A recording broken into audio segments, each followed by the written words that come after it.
Hörbuch zum Magazin.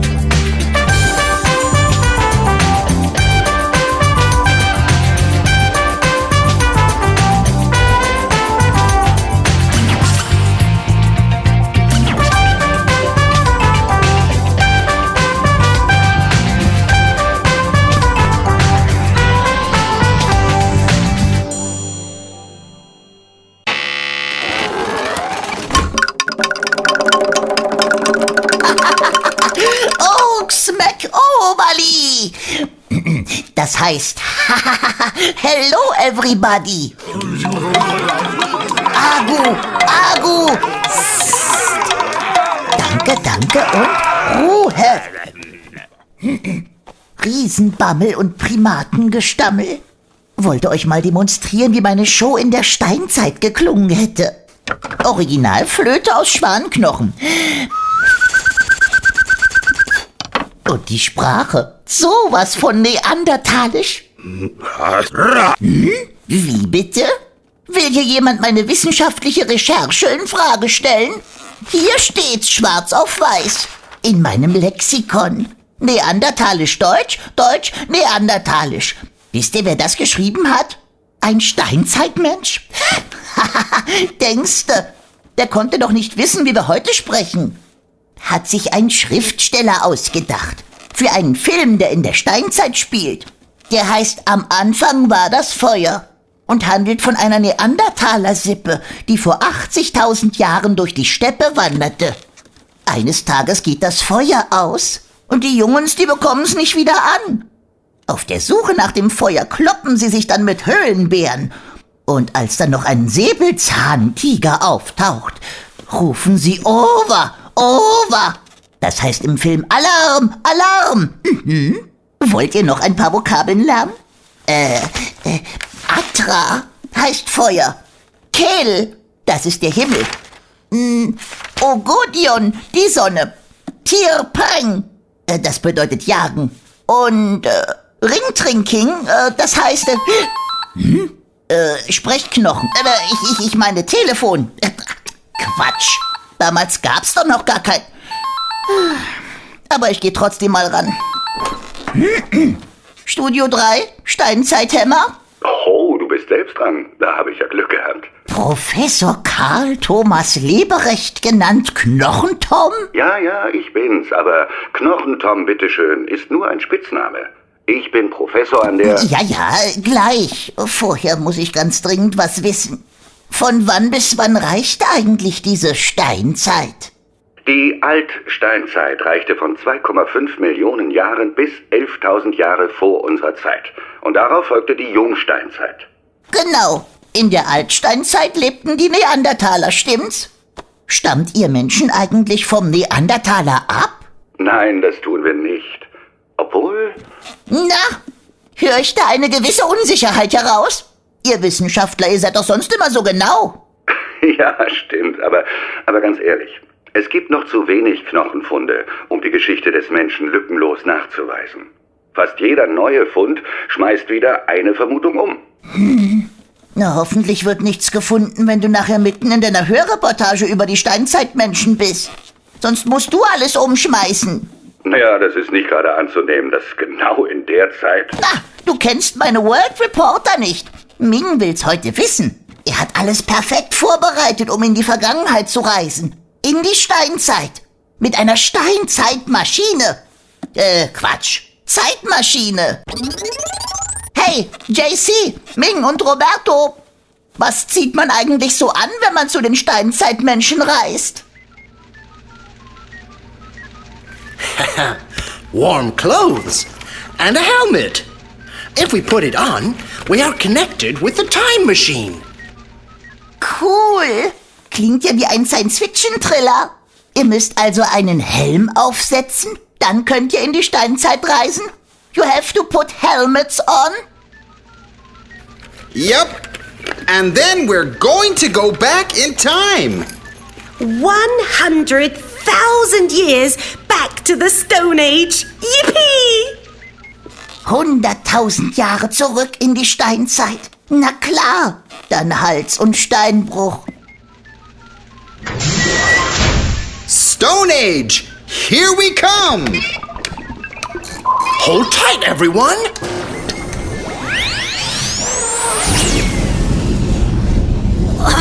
How long before we get there, Ming? Just a few seconds.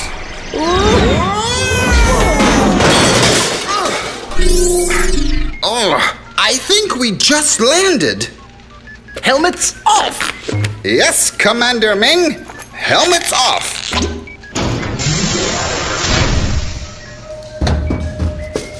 Oh, it's really dark. Turn on the torch, Ming. Where are we? We're in a cave. Come on! Meine World Reporter sind in einer Höhle gelandet. Vielleicht sogar im Neandertal. Bei den Neandertalern.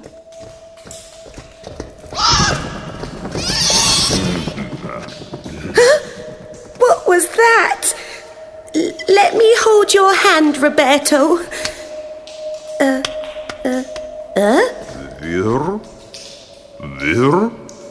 Wirku? Gell? Roberto, why are you speaking so funny? Das kommt mir reichlich neandertalisch vor. Schnell mal nachschlagen. In meinem Lexikon. Neandertalisch Deutsch. R-S-T-U-V. Wir heißt Mann. Und Virku heißt Frau. Kill, Himmel. Na klar, zweimal männlich, einmal weiblich. Alle sind vom Himmel gefallen. Roberto?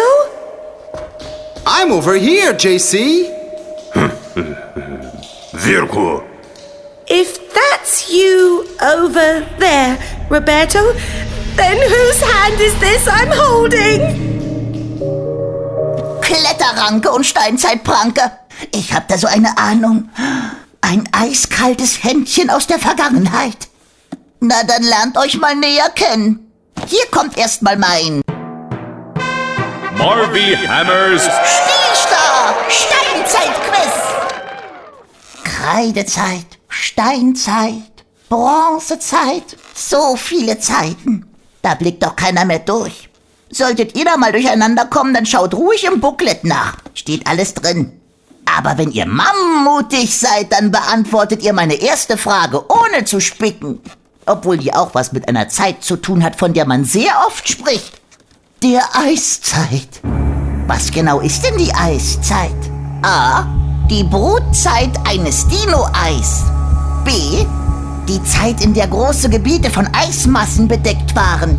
Oder aber C. Die Zeit, in der es Eis satt gibt. Zum Beispiel die Sommerferien. Sommerhit und Bananensplit.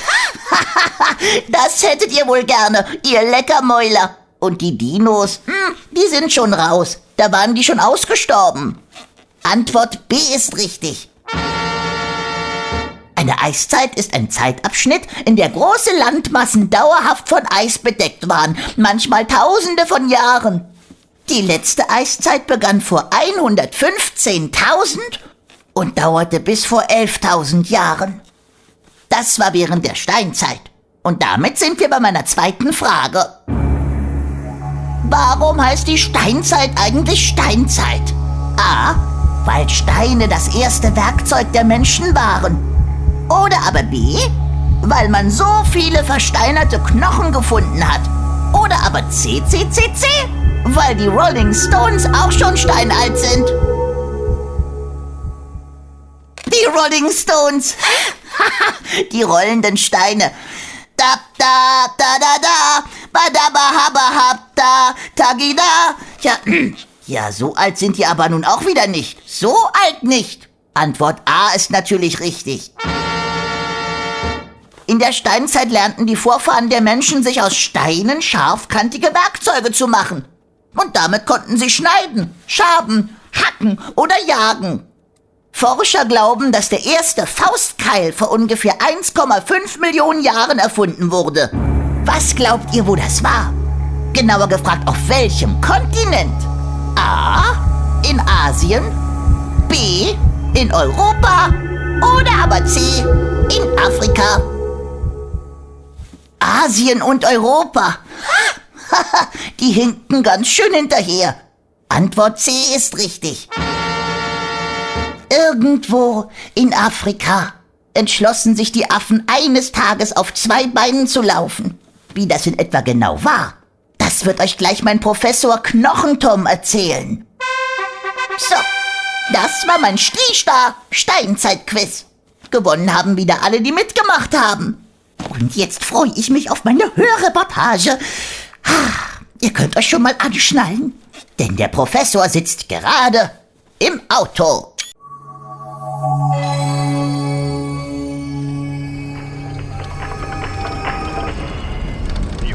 Hallo Marvi.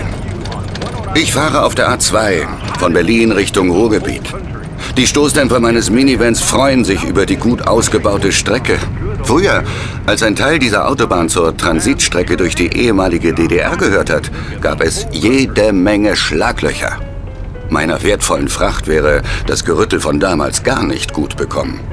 Gepolstert liegt sie in einem Spezialkoffer im Gepäckraum. Und der Inhalt?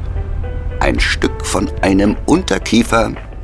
Ja, eigentlich nichts Besonderes, doch dieser Unterkiefer ist sehr wertvoll, denn er ist über 100.000 Jahre alt. Da draußen fliegen die Schilder vorbei. Ausfahrt Helmstedt West. Einst trennte hier eine Grenze die beiden deutschen Staaten. Hier von Helmstedt aus geht es auf einer Bundesstraße nach Schöningen. Die kleine Stadt im Harz nennt sich Stadt der Speere. Und dahinter steckt eine spektakuläre Entdeckung. Ach Mensch, die Musik im Autoradio nervt. Ich wünsche mir eine Station, die mich mit Informationen über die Gegend versorgt, die ich gerade durchquere. So eine Art Infosender aus der Vergangenheit.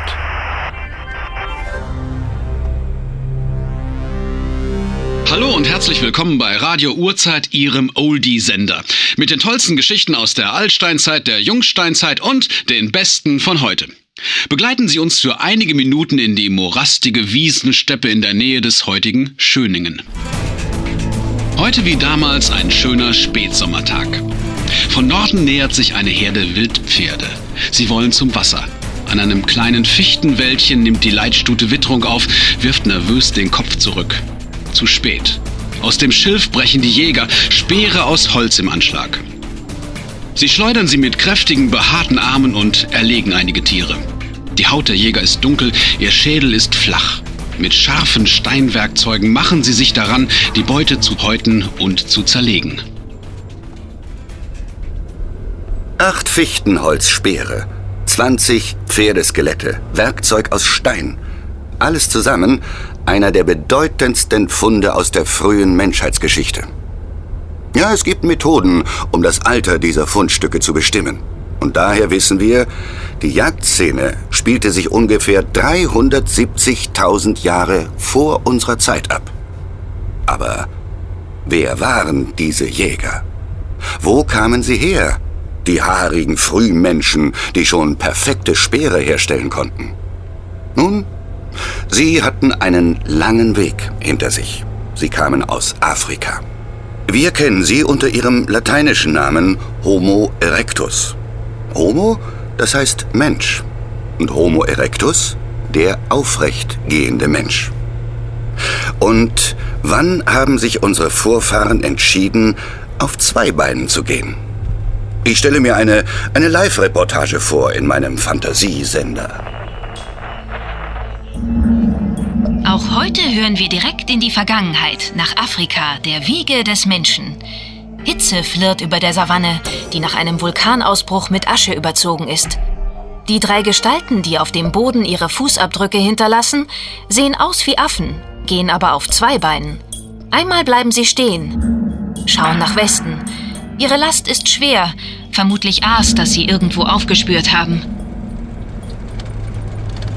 Sicher hätten die 3 niemals geglaubt, dass 3,6 Millionen Jahre später einige Forscher, die sich aus Spaß mit Elefantendung bewarfen, ihre versteinerten Fährten entdecken sollten. Die gut erhaltenen Abdrücke gelten als die bisher ältesten Fußspuren einer Hominidenart. Hominiden, das heißt auf Deutsch die Menschenähnlichen. Damals, vor vielen Millionen Jahren, ließ das feuchte, warme Klima in Afrika dichte Urwälder wachsen. Das reinste Affenparadies. Viele Arten tobten durch die Baumgipfel und sammelten Früchte. Mal starben sie aus, mal entwickelten sie sich weiter. Irgendwann jedoch, vor 6, 7 oder 8 Millionen Jahren, waren die Primaten, wie wir Wissenschaftler sagen, immer häufiger nicht auf 4 Beinen, sondern auf 2 Beinen unterwegs. Gibt es eine Erklärung dafür? Radio Urzeit mit der Wettervorhersage für die kommenden 100.000 Jahre. Afrika. Aufgrund der jüngsten Veränderungen der Erdkruste wird sich das Klima im westlichen und im östlichen Teil Afrikas sehr unterschiedlich entwickeln. Während es im westlichen heiß und feucht bleibt, wird der Osten nach und nach austrocknen. Grund dafür sind die hohen Lavaberge, an denen die Wolken hängen bleiben. Man kann davon ausgehen, dass sich die Landschaft dem regenarmen Klima nach und nach anpassen wird. Zum Schluss noch die Zeitansage. Es ist 2,5 Millionen Jahre vor... Ja, die Klimaveränderung sollte Folgen haben. Die dichten grünen Urwälder schrumpften. Die Affen konnten sich nicht mehr einfach von Ast zu Ast hangeln. Sie hatten größere Strecken auf dem Boden zu bewältigen. Im Vorteil war, wer sich aufrichten konnte. Auf diese Weise konnte man Nahrung, aber auch Feinde schon von Weitem sehen. Und noch besser, wenn man 2 Arme frei hatte, konnte man dabei die Beute, meist Früchte und Hülsen, wegschaffen. Das ging aber nicht von heute auf morgen, sondern dauerte unfassbar viel Zeit. Zuerst veränderte sich der Körper der Primaten. Die Wirbelsäule, das Becken, die Füße. Viel, viel später, vermutlich 2 Millionen Jahre später, das Gehirn. Bis sich irgendwann der heutige Mensch entwickelte, blieben zahlreiche Arten von Urmenschen auf der Strecke. Ein Menschentypus hielt ziemlich lange durch. An mehreren Stellen in Ostafrika fand man Fossilien vom Homo habilis, auf Deutsch der geschickte Mensch. Körperlänge ca. 1,50 Meter, das Gehirn etwa halb so groß wie das der modernen Menschen. Und sicher ist, dass er harte Steine aneinander schlug und auf diese Weise scharfe Werkzeuge schuf. Vielleicht aß er schon Fleisch und versteckte seine Beute an sicheren Orten. Möglicherweise jagte er in kleinen Gruppen und die Beute wurde anschließend verteilt. Aber auch dieser Urmensch starb irgendwann aus. Später entwickelte sich dann der Homo erectus, der aufrechtgehende Mensch. Moment mal. Der jagte doch eben noch Wildpferde in Schöningen. Stopp. Jetzt müssen wir erstmal etwas klären. Wenn die ersten Menschen ihre Kinderstube in Afrika haben, wie kamen sie dann zum Beispiel nach Europa?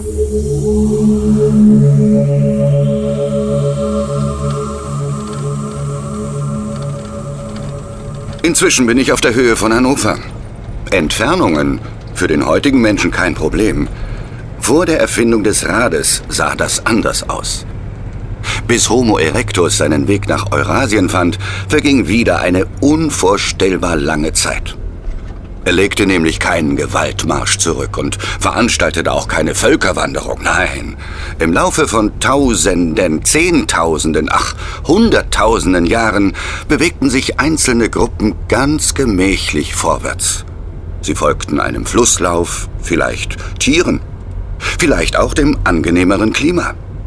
Nur selten trafen sich einzelne Gruppen. Es gab einfach noch zu wenig von ihnen. Radio Urzeit unterbricht sein Programm für eine Suchmeldung. Gesucht wird ein Besucher aus der Vergangenheit. Ein Homo erectus, männlich, Körpergröße bis zu 1,80 Meter.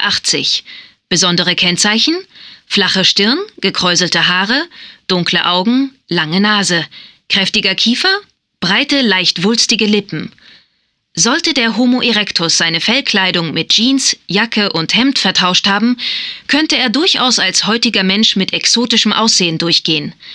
Sein Sprachvermögen ist allerdings noch nicht besonders ausgeprägt. Auffällig ist vielleicht sein Gang. Gestern wurden Spuren eines... Tja, der erste Europäer war also der Homo erectus. Das Klima hier gefiel ihm und seinen Artgenossen und sie entwickelten sich weiter. Im heutigen Thüringen bauten sie vor ungefähr 400.000 Jahren Lauben aus Ästen und Zweigen. Sie beherrschten die Kunst des Feuermachens. In einem Sumpfgebiet in Spanien entdeckte man nämlich Knochen von Elefanten und Pferden und Holzkohle, ungefähr 300.000 Jahre alt. Die Urmenschen hatten die Tiere mit Fackeln oder Buschfeuern in die Sümpfe getrieben. Nach und nach bildete sich eine europäische Art des Homo erectus heraus.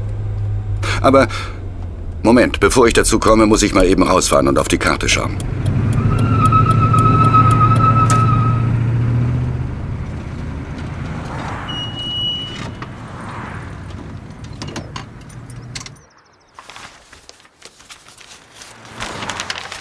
Ja, das ist Düsseldorf.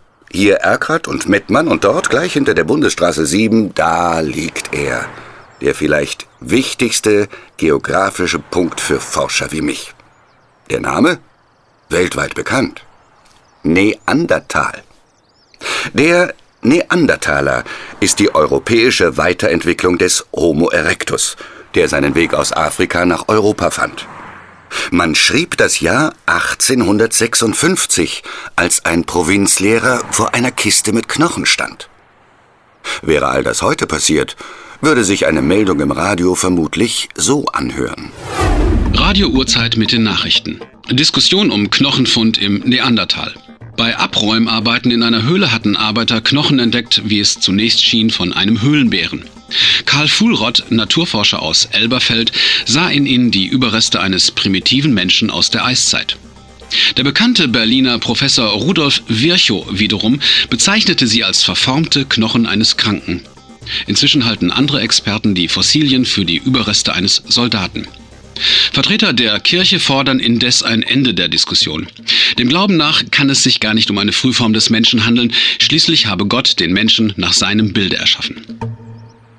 War das etwa das Ende der Diskussion? Von wegen.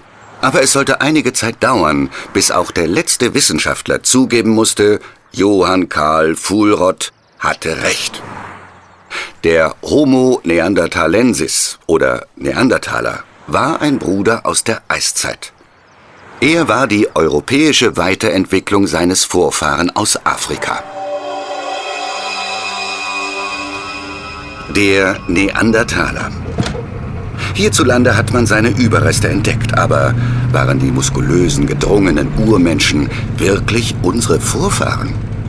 Und wie hat wohl so ein typischer Tag im Neandertal ausgesehen? Ha, zum Glück habe ich Fantasie. Und mein Uhrzeitradio. Das Wetter draußen ist so, dass man die Grotte am liebsten nicht verlassen möchte. Kalte Regenschauer und eine zögerliche Sonne machen es der Sippe schwer, aus den mit Laub gepolsterten Schlafmulden zu kriechen. Ein Blick in die Vorratsecke macht klar, auch heute werden die Neandertaler mehrere Stunden damit verbringen, Bucheckern und Wurzeln zu sammeln. Der Tag könnte mit einer Jagd enden. Gestern wurden Spuren eines Wollnashorns entdeckt. Doch jetzt ist erst einmal Zeit, sich um das Feuer zu kümmern. Der Knochenfund im Neandertal blieb nicht der einzige. Der Neandertaler besiedelte unter anderem auch Höhlen in Frankreich, Spanien und Israel. Allmählich wurde das Puzzle vollständig. Neandertaler gab es vermutlich seit 200.000 Jahren vor unserer Zeit. Sie trugen Kleider aus Fell, fertigten raffinierte Werkzeuge aus Stein und Holz, kümmerten sich um ihre Kranken und haben manchmal sogar ihre Toten bestattet. Sie lebten in Höhlen und bauten Hütten aus Mammutknochen. Möglich, dass ihre Stimmbänder schon so ausgebildet waren, dass sie Dinge benennen konnten. Und trotzdem war auch die Zeit des findigen Neandertalers irgendwann vorbei. Denn das Wichtigste gelang ihm nicht: das Überleben. Die Spur des Neandertalers verliert sich vor ungefähr 27.000 Jahren. Was war passiert? Kam er mit der Eiszeitkälte nicht zurecht? Wurde er etwa verdrängt? Vielleicht von einer anderen Menschenart, dem Homo sapiens?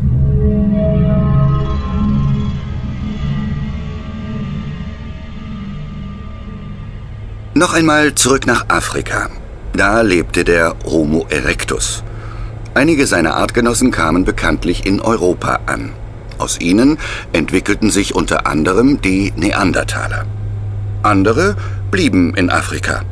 Aus denen wiederum entstand der Homo sapiens, der schlaue Mensch.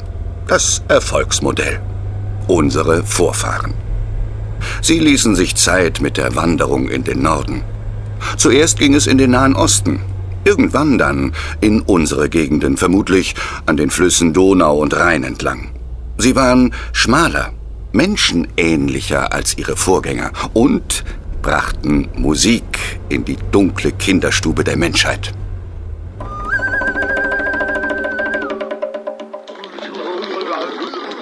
Das war unsere Sendung Höhlenklang und Trommelfell. Sie hörten Professor Dr. Schimmelsauter auf der 30.000 Jahre alten Flöte aus Schwanenknochen, die im Geißenklösterle in der Nähe von Ulm entdeckt wurde. Es geht weiter mit den Bärengesängen, einer Klangmalerei aus dem Neolithikum mit dem Oktetto Neanderthaliensis. Viel Spaß. Der Homo sapiens. Er hinterließ nicht nur die verblüffend gut gemachte Schwanenflöte und wunderschöne Höhlenmalereien. Seine Hütten, Werkzeuge, seine Kleider, alles gelang ihm besser als seinen Vorfahren. Man könnte sagen, dass die Menschheit nach einer langen, trüben Frühphase so richtig aufs Gaspedal trat. Ich habe mein Ziel erreicht. Vor mir liegt die grüne Fassade des Neandertal-Museums in Düsseldorf-Mettmann. Gleich werde ich einem befreundeten Kollegen die Hand schütteln und ihm den versteinerten Unterkiefer zeigen, der vermutlich einem Neandertaler gehörte. Ob sich Neandertaler und Homo sapiens wohl begegnet sind? Schließlich lebten sie einige tausend Jahre lang im gleichen Lebensraum. Hatten sie Beziehungen untereinander? Steckt in unserem Erbgut ein bisschen vom Neandertaler? Vielleicht sagen die einen, nein, sagen die anderen. Und warum hat sich der Homo sapiens, der schlaue Mensch, durchgesetzt? Entscheidend könnte vielleicht gewesen sein, dass er länger lebte und mehr Kinder hatte als der Neandertaler. Aber der Stammbaum des Menschen ist noch längst nicht zu Ende gezeichnet. Denn, wie einer meiner Kollegen so gern sagt, noch kennt niemand die Wahrheit. Vermutlich gibt es mehr Meinungen als Funde von menschlichen Fossilien aus der Steinzeit. Eins habe ich gelernt. Die Urmenschen waren alles andere als dumpfe Keulenschwinger, Uga Uga. Da bin ich ja richtig beruhigt. Dann müssen sich meine World Reporter also gar nicht fürchten. Bin gespannt, ob JC inzwischen weiß, wessen Hand sie in der Steinzeithöhle da hält. JC, whose hand are you holding? Virku? It belongs to a Neanderthal man. Virku. A Neanderthal man. How very interesting. Ming, Roberto, we are in danger. I don't think so. Orgs mig uvalju. Don't worry, JC. He's friendly. Orgs ankars sitsa. He wants us to sit down. Arta. What's he doing? Arta. Arta heißt Feuer in meinem Lexikon. Er will Feuer machen. Arta machen. Ob er das hinkriegt? He's making a fire with a wooden stick and a little bit of straw. Ich weiß, wie das geht. Er dreht ein Holzstöckchen in einer Art Holzpfanne. Durch die Reibung, zucki, zucki, zucki, zucki, wird das Ganze so heiß, dass es Funken schlägt. Und die setzen das drumrum liegende Stroh in Brand. Arta. Brilliant! JC and Roberto, he wants you to look after the fire. And he wants to show you something. Go with him. Go along with him, Ming. Okay. Tierprang. Tierpreng? Das heißt doch jagen. Will der Neandertaler etwa mit Ming jagen? Der Prank. Nice outfit, Ming. That pelt really suits you. And the spear is super. Looks like he wants you to go hunting with him, Ming. Der Prank. Hunting? Wusste ich's doch. Der will jagen und hat Ming ein Fell und einen Speer verpasst. Hey, Ming! JC is right. He wants to go hunting with you. Hunting? I couldn't harm a fly. No way! Quick, let's get back to the time machine.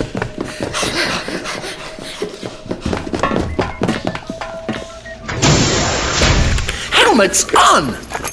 Na los, nichts wie weg. Zurück in die Gegenwart.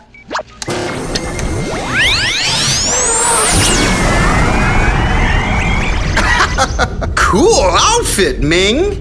Huh? Look in the mirror. Oh no! I am still wearing that pelt.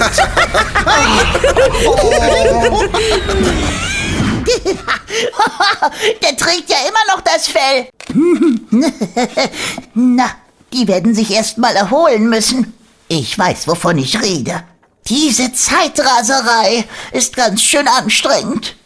Jetzt ist es Zeit für eine schöne Tasse Kribbelblütentee. Das war's für heute. Vorher gibt es noch die Hefttexte und die Reportage in Englisch. Einen Augenblick. Ich habe eine Idee. Alvina? Wer hat dich denn aktiviert, du redende Blechbüchse? Ich war die ganze Zeit über aktiv. Ach, und du hast dich nicht eingemischt, wie das sonst so deine Art ist? War alles korrekt? Ich denke schon. Aber ich habe über etwas anderes nachgedacht. Aha, was denn? Das Marvi-Mobil. Marvi-Mobil. Wow, klingt super. Was ist das denn? Du wolltest doch immer mal aus deinem Studio raus. Mit dem Marvi-Mobil kannst du fahren, fliegen und tauchen. Und wie soll das funktionieren? Um das zu erklären, reicht die Sendezeit nicht aus. Aber glaube mir, es wird funktionieren. Wieso? Weil die Welt sich dreht. Wasser!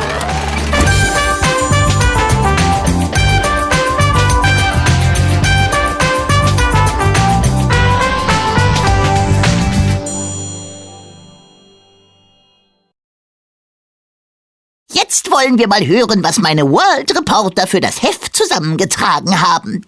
Schnapp dir das Magazin, blättere zu den angegebenen Seiten und lass dir die englischen Texte vorlesen. Wenn du Lust hast, kannst du versuchen mitzusprechen. Ist doch gar nicht so schwierig, oder? Viel Spaß! Enjoy yourself! Let's listen to the comic first. Please turn to page 14.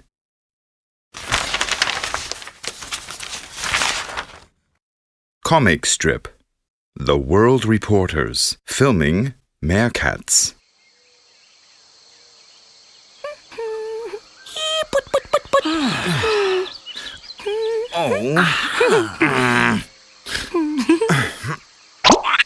Quick, Roberto! There is one! Now there's one here. Right there! Over there. This is not working. These little beasts are too fast. Yeah, there are simply too many holes.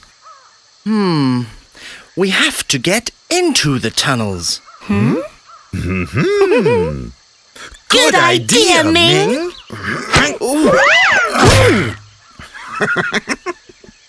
Can you see anything yet?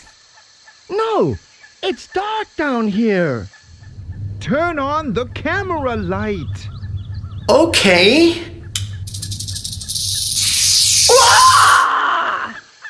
It's a snake! Pull me out! Now! Drat! He's stuck! It's coming closer! Help me! Don't bite me. I'm not as tasty as I look.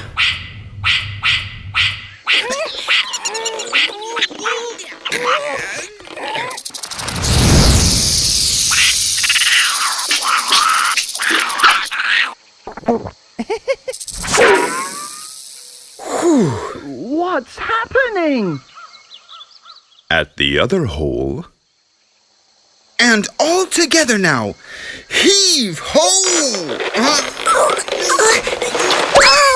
Finally! That was great, little ones. You saved my life. Thank you. Aren't they sweet?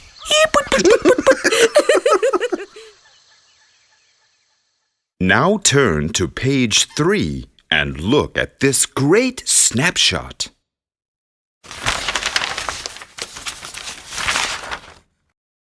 Snapshot. JC's notes.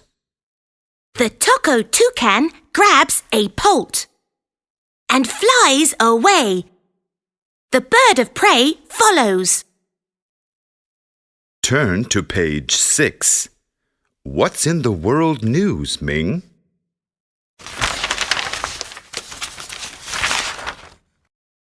World news. Ming's notes. The scientists play a tape. You hear a crocodile's call. The crocodiles start hatching. Please turn to page 8.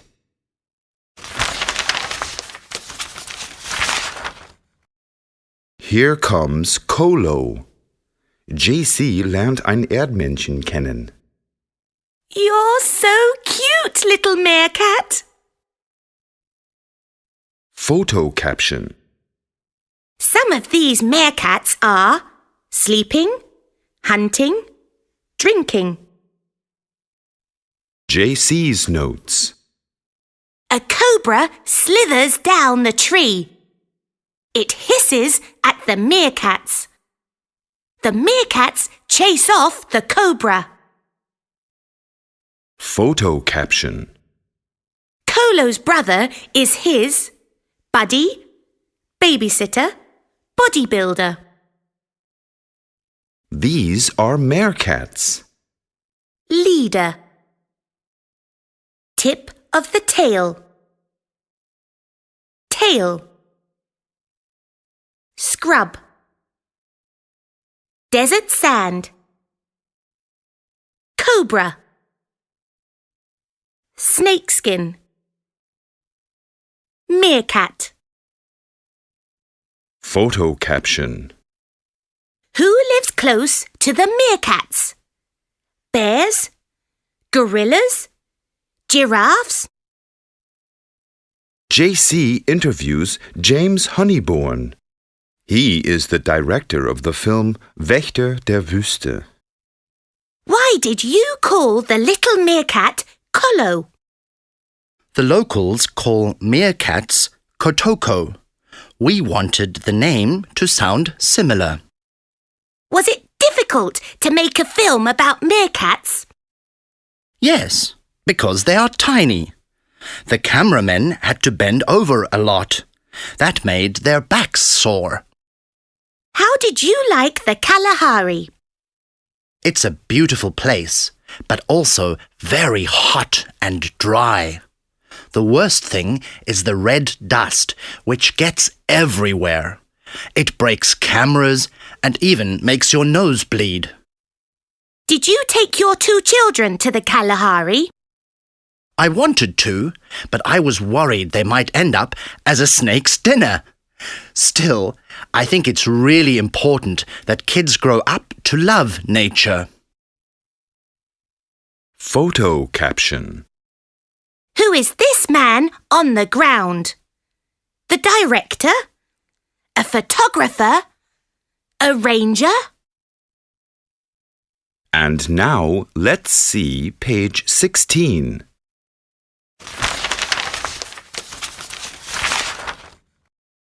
World Tour in a Flying Boat.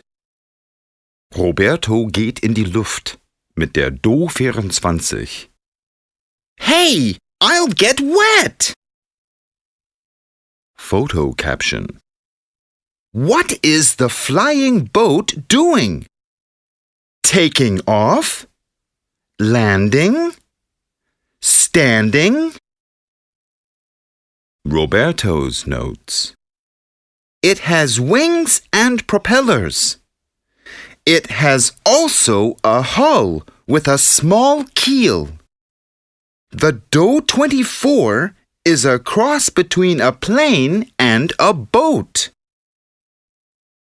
Roberto interviews Irene Dornier. He is a German pilot.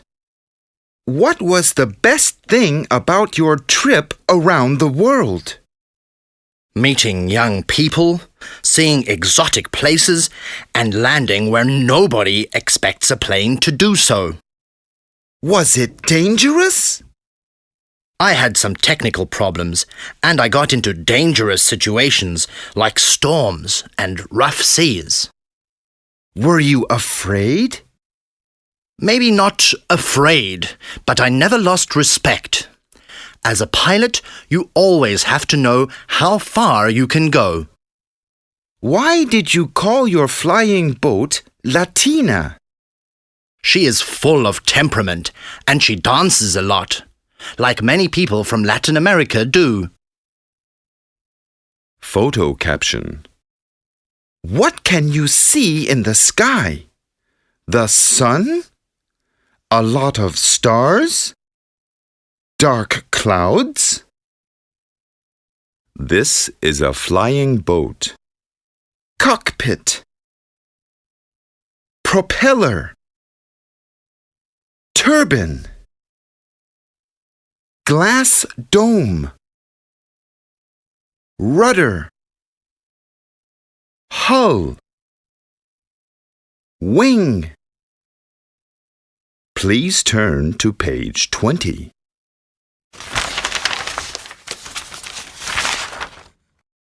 Amazing animals. JC's notes. Mime, the cat, lives in a Chinese restaurant. It strolls over to Windsor Castle.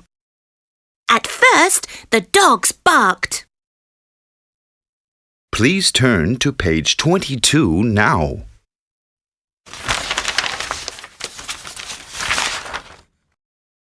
Halloween in the Empire of the Fish. JC taucht ab und gruselt sich ein wenig. These fish are really spooky. This is a wolf eel. Tail. Fin. Shell. Head. Eye. Mouth. Coral. JC's notes. A viperfish glides through the water. Small fish swim towards it. Now the viperfish snaps its sharp teeth. JC's report from the Caribbean Sea. Hi, Marvi. Guess where I am? On a boat in the Caribbean Sea near Isla de San Andres. I want to see deep sea fish.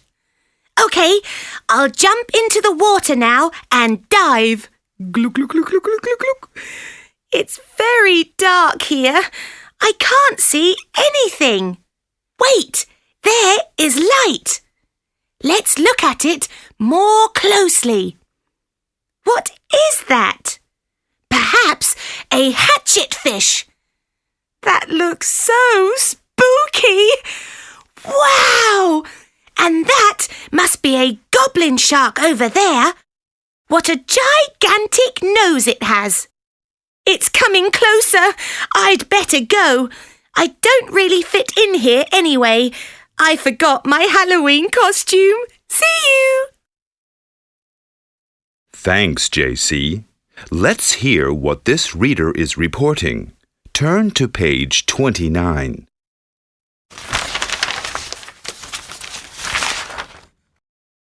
Reader's Report. Dania Hinawi, 13, lives in Hamburg.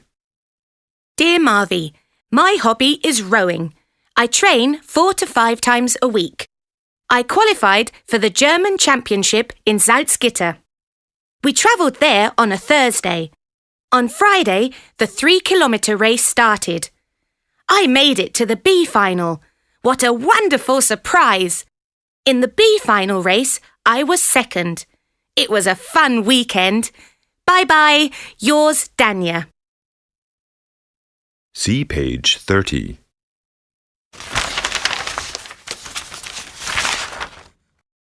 A look into deep time. Ming buddelt eifrig nach Fossilien. What a beautiful fossil! Photo caption. What can you see in this picture? A painting? A map? A skeleton? This is an excavation. Marking? Measuring stick? Hammer? Claw? Bone? Brush? Ming's notes. Paul hammers on a rock. He brushes lightly over the stone. A fossilized bone appears. Photo caption. What are these fossils? Shells? Nuts? Wood? Photo caption. What is pressed onto this stone? A tree? A fern? A fishbone? Ming's report from the Sahara. Hi, Marvi Hämmer. I'm in the Sahara looking for fossils. I think I have found something really interesting. Look at these stones. They have sprinkles all over them. Wait, let me examine them.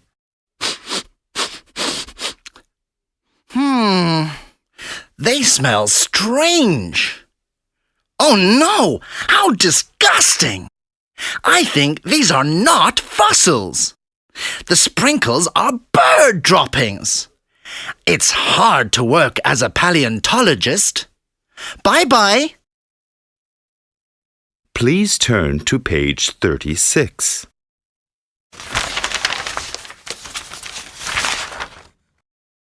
Children have rights. Letter to Marvi. Sender, Carolina, 10 years, Sacaba in Bolivia. Hi, Marvi. My name is Carolina. I live in Bolivia. In the past, my father often beat me because I was not good at school. Now, I am part of a children's rights group and I am in a project. We learn that parents are not allowed to beat their kids. I talked to my father. He stopped beating me and helps me with my homework. This is a girl at school. Blackboard. Numbers. Earring. Dress. Chalk. Finger. Bracelet. Now turn to page 40.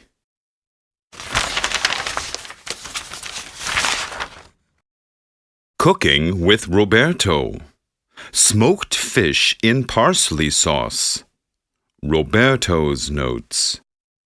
Melt the butter in a small pot. Mix in the flour. Add the milk. Letter to Marvi. Sender, Antonia and Shania, 9 years old, from Hastings, New Zealand. Hello, Marvi. We are Antonia and Shania. We are both 9 years old. We live in Hastings, a small city on the North Island of New Zealand. It is rather flat here. The southern island is more mountainous. The capital of New Zealand is Wellington. A lot of people go fishing in New Zealand. Our favourite dish is smoked fish in parsley sauce. Have you ever eaten this dish? It is very tasty. We really love it. There are also a lot of sheep here. Best regards, yours, Antonia and Shania. This is what you need. Parsley. Thyme. Flour. Onion. Milk. Butter. Smoked fish. Vegetable stock. In addition, salt, pepper, vegetables. And now turn to page 44. And let's listen to fun stuff. Fun stuff. Animals in the wrong place.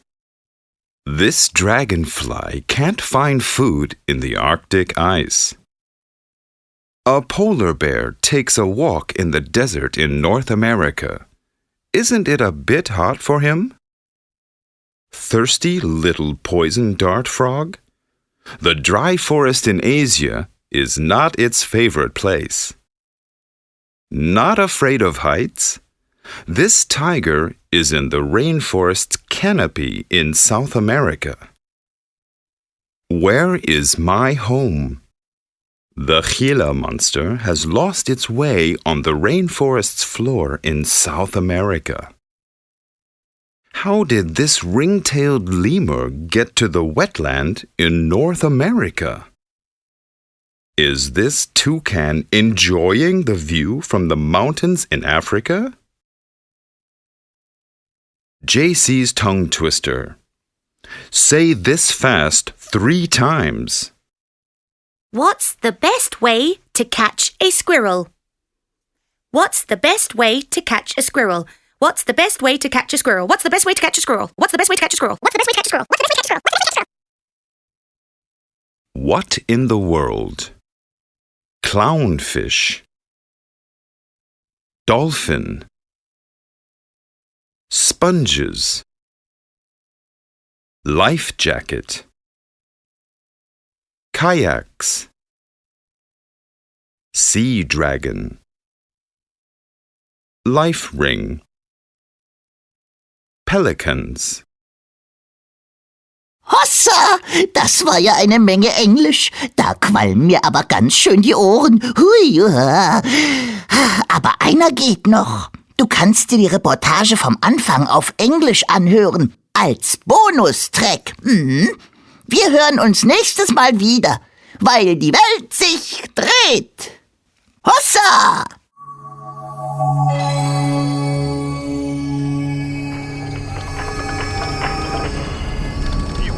Hello, Marvi. I'm driving on the A2 from Berlin to the Ruhr district of Germany. The shock absorbers in my minivan are happy about this well-maintained stretch of freeway. When this was still part of the route that went through former East Germany, it was full of potholes. That much shaking about would not have been good at all for my valuable cargo. It's back in the trunk, nicely packed in a special case. The contents? A piece of a lower jaw. Nothing special really, but this lower jaw is very valuable because it is more than 100,000 years old. Outside the car, the signs are flying past. Exit Helmstedt West. A wall here once separated the 2 German states. The highway from Helmstedt leads to Schöningen. The little town in an area known as Harz is called the Town of Spears. The origin of the name was a spectacular discovery made here. The music on the radio is driving me crazy. I want a station that always tells me information about the area I'm driving through. Something like a radio station from the past.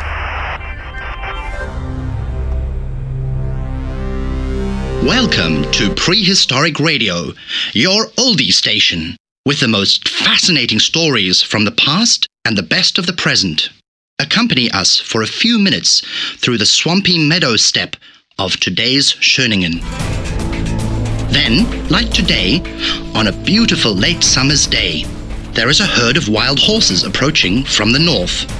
They're coming to the water.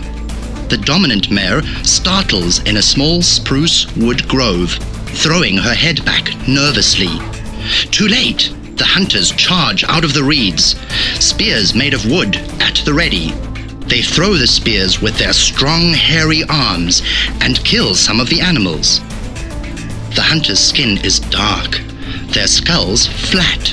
With sharp stone tools, they get down to work, skinning the animals and dividing the meat. 8 spruce wood spears, 20 horse skeletons, tools made of stone. Everything together in one place, making this one of the most important finds from the early history of mankind. There are methods to determine the age of these pieces. What we know so far is the hunt took place approximately 370,000 years ago. But who were these hunters? From where did they come, these hairy, ancient people who could already produce perfect spears? Well, they had a long journey behind them. They came from Africa.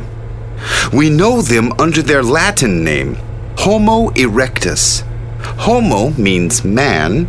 Homo erectus, man who walks upright.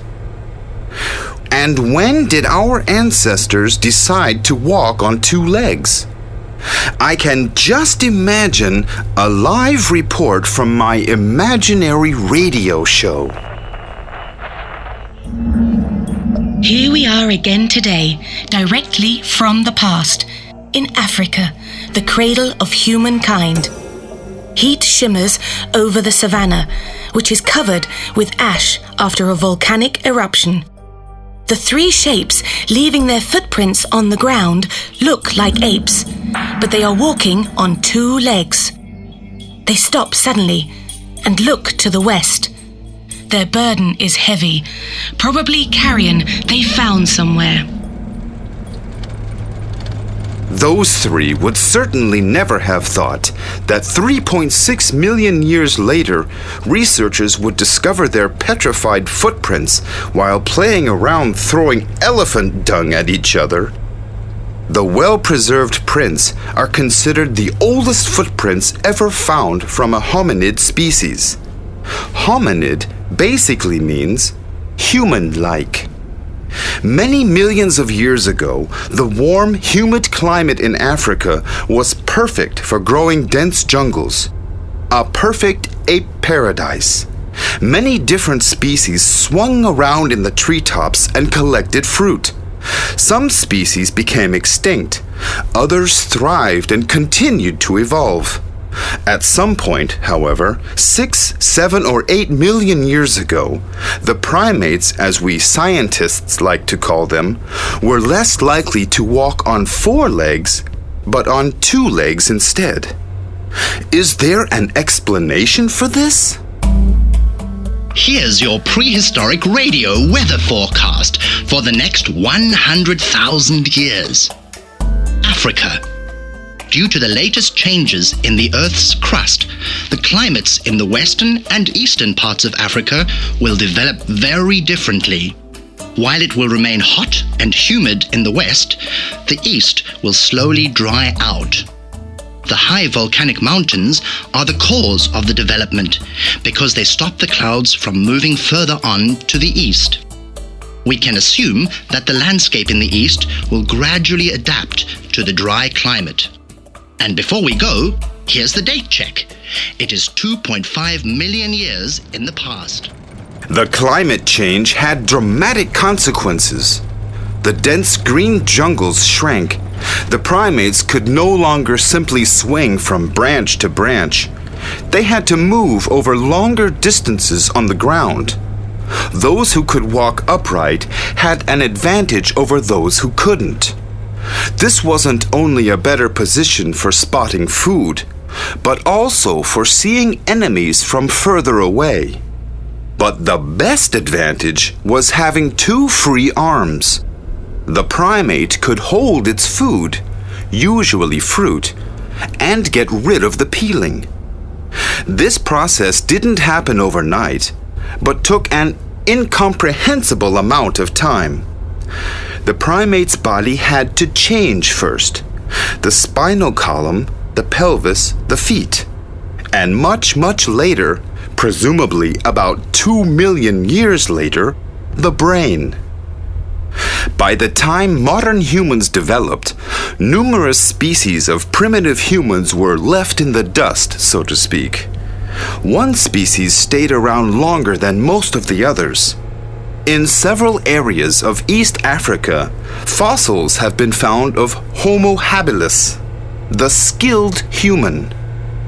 At a height of about 1.50 meters and a brain about half the size of modern humans.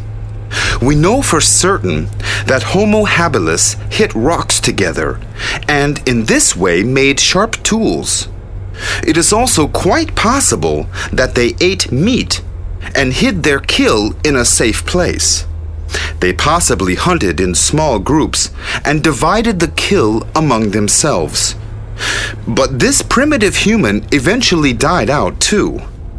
Homo erectus evolved later. The upright walking person. Wait a minute. These primates were just hunting wild horses in Schöningen. Stop! First, we need to clarify something. If the first humans have their roots in Africa, then how did they get to Europe, for example?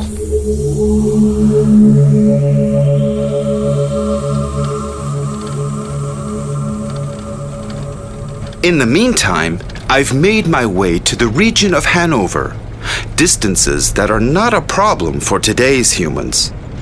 Before the invention of the wheel, things looked a little different. By the time Homo erectus found their way to Eurasia, another inconceivably long period of time passed. They didn't march forward or organize a migration. No. Single groups moved leisurely forward over thousands, tens of thousands, hundreds of thousands of years.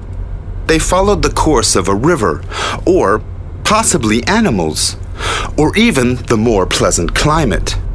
The single groups seldom met each other. There was simply too few of them. Prehistoric Radio interrupts its program for an emergency broadcast. We have a missing person report here for a visitor from the past. A Homo erectus male, height of 1.80 meters. Special characteristics: flat forehead, wiry hair, dark eyes, long nose, strong jaw, broad, slightly bulging lips. If Homo erectus has managed to exchange his fur clothing for jeans, jacket, and shirt, he could pass for an exotic-looking modern human. His language ability is somewhat lacking, but his most striking feature is his walk. There you have it.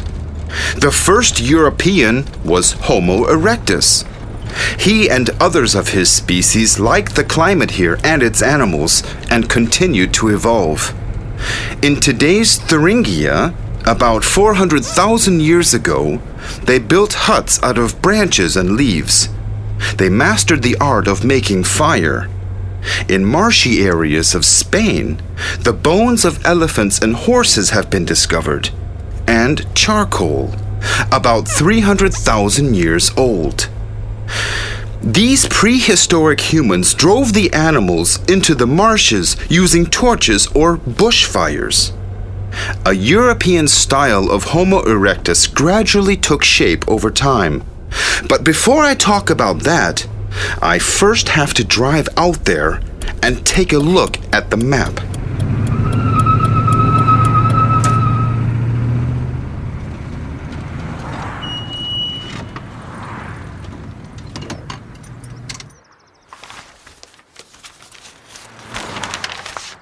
Yes, there is Düsseldorf, and here is Erkrath and Mettmann, and there right after State Highway 7, is where we find it. Perhaps the most important geographical location for researchers like me. The name known worldwide. Neanderthal. In English, Neander Valley. This species was named after the valley, thus Neanderthals. Neanderthals are the further evolved European version of Homo erectus, who found their way from Africa to Europe. The year was 1856, when a rural teacher stood in front of a box full of bones.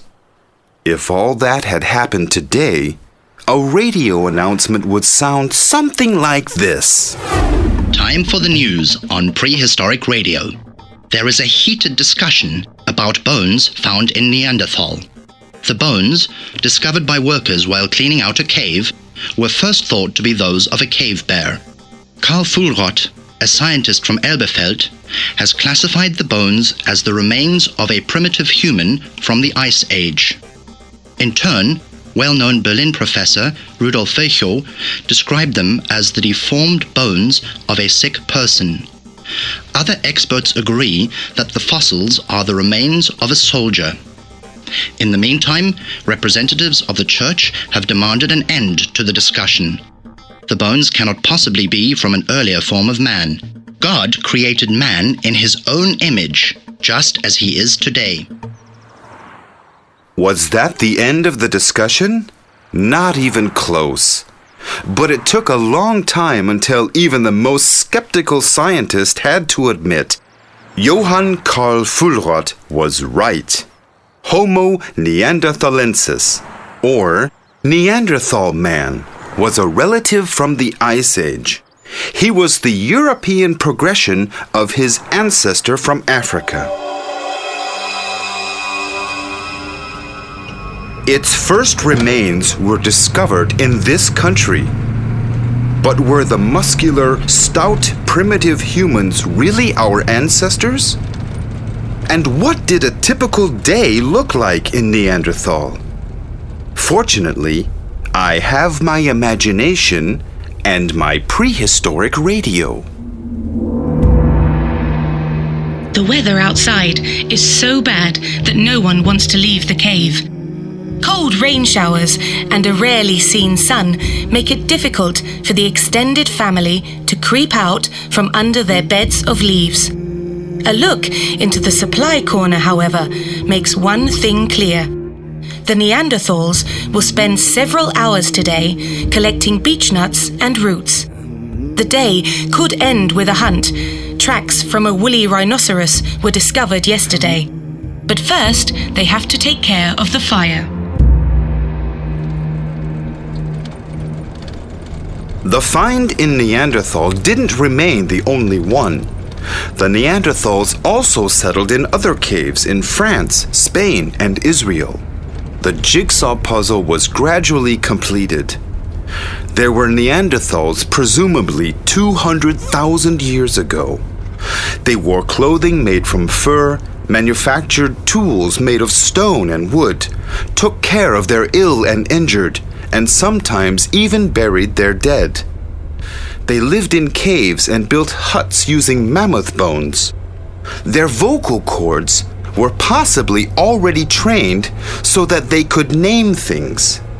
Even so, the time of the resourceful Neanderthals nevertheless came to an end, because they didn't succeed at the most important skill, surviving.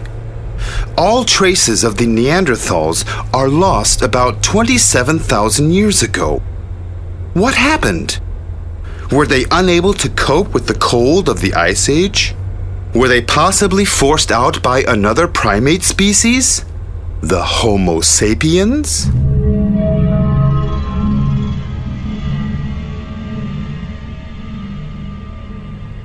Back to Africa again.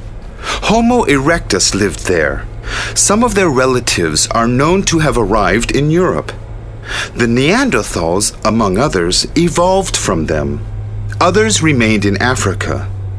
It is from these that the Homo sapiens, the clever humans, evolved. the most successful human model to evolve, our ancestors. They took their time migrating to the north. They first worked their way to the Middle East, and at some point finally to our neck of the woods, presumably along the Danube and Rhine rivers. Homo sapiens were slimmer, more like modern humans than their predecessors. And they brought music to the dark beginnings of mankind.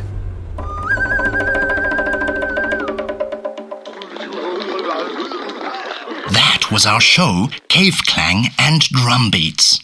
You were listening to Professor Dr. Schimmelzauter on the 30,000-year-old flute made from a swan bone, which was discovered in the Geissen Kloster near Ulm. The show continues with Bear Song, a musical tapestry from the Neolithic with the Octito Neanderthaliensis. The Homo sapiens. They left behind not only amazing handmade swan flutes, but lovely cave paintings as well. They succeeded at everything, making huts, tools, clothing better than their ancestors. One could say that after a long, joyless early phase, mankind really stepped on the accelerator. I have reached my destination. In front of me is the green facade of the Neanderthal Museum located in Düsseldorf-Mettmann. I will soon be shaking the hand of my friend and colleague and show him my, the petrified lower jaw, which presumably belonged to a Neanderthal. Did Neanderthals and Homo sapiens ever meet each other? They lived in the same habitat for thousands of years. Did they have relationships with one another? Is there a little bit of Neanderthal in our DNA? Perhaps, say some. No, say others. And why did the Homo sapiens, the clever humans, succeed where others failed? Could the reason be that they lived longer and were able to have more children than the Neanderthals? The human family tree is far from being finished, because as one of my colleagues likes to say, nobody knows the truth. There are certainly more opinions out there than there are human fossils from the Stone Age.